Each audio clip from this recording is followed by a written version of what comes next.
Thank you for staying with us on Consider This. We're continuing our conversation with Datuk Dr Rajah Rasiah, Professor of Economics at University of Malaya. Now, I want to pick up on something you said just before the break. Now, you mentioned the rubber glove sector, and that's one of the many sectors in Malaysia that can that have kind of worldwide contribution or a part of the global supply chain.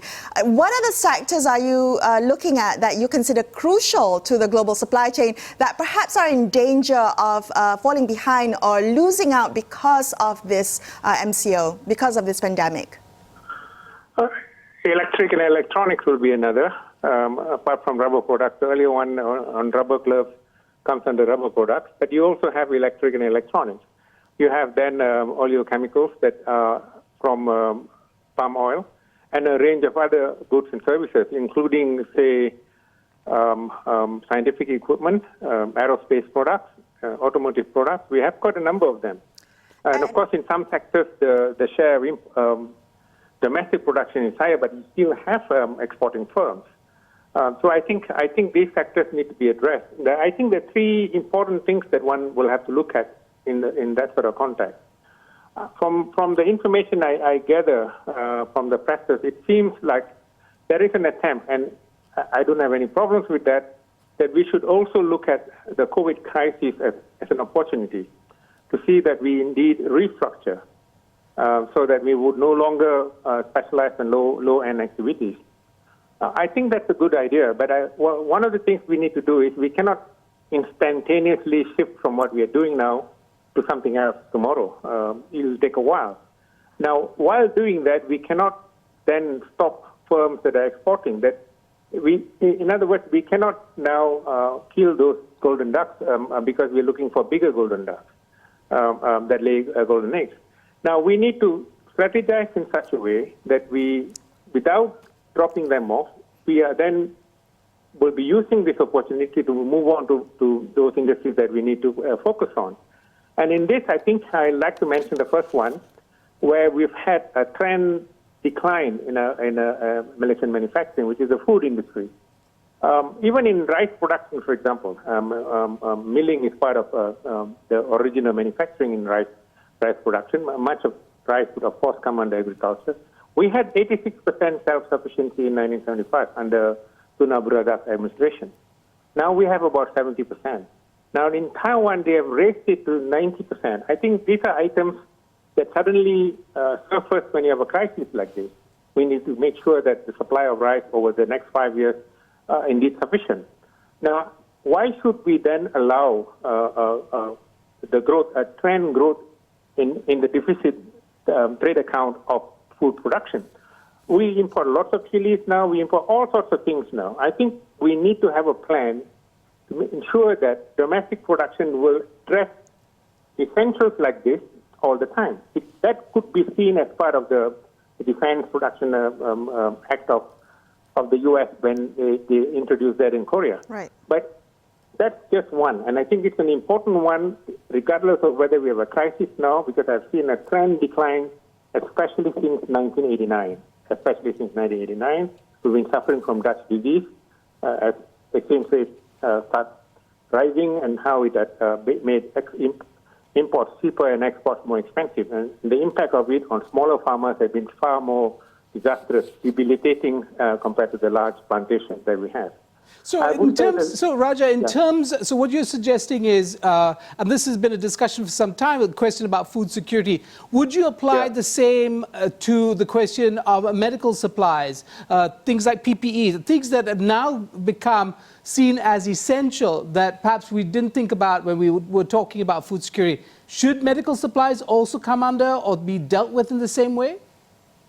Yes, of course, they are essentials.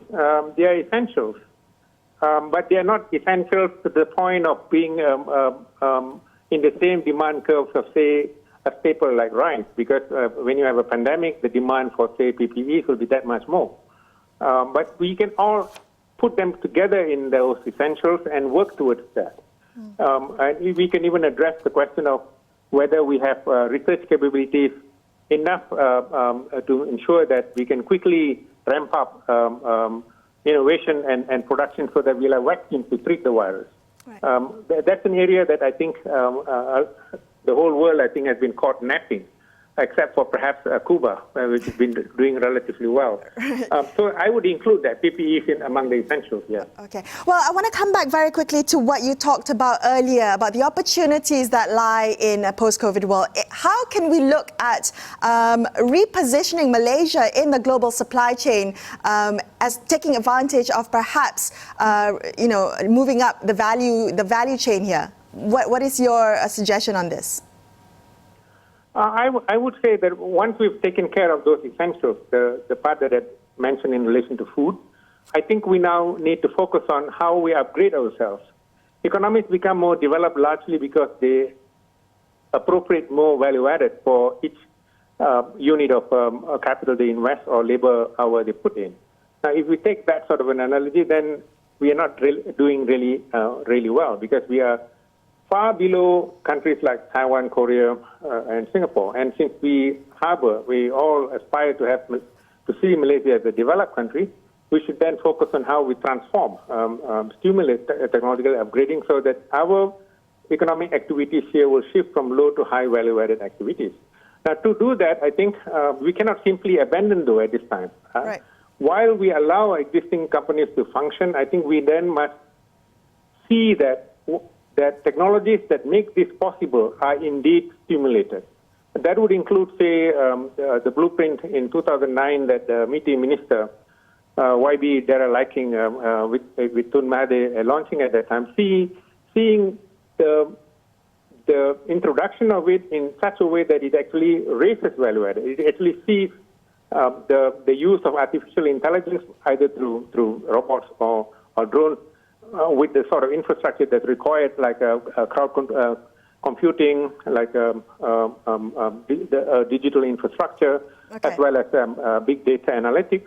We need to see that these things are all put in place so that firms actually upgrade. For every unit of worker that is there, they are engaged in a higher value-added activity, and at the same time, they are moving on to be much more innovative in what they're doing. Right. Unfortunately, we have just 1 minute left. I can interrupt you. Tell us, what would you like to see the government do in the short term, short and medium term, in terms of this crisis, in terms of economic policy?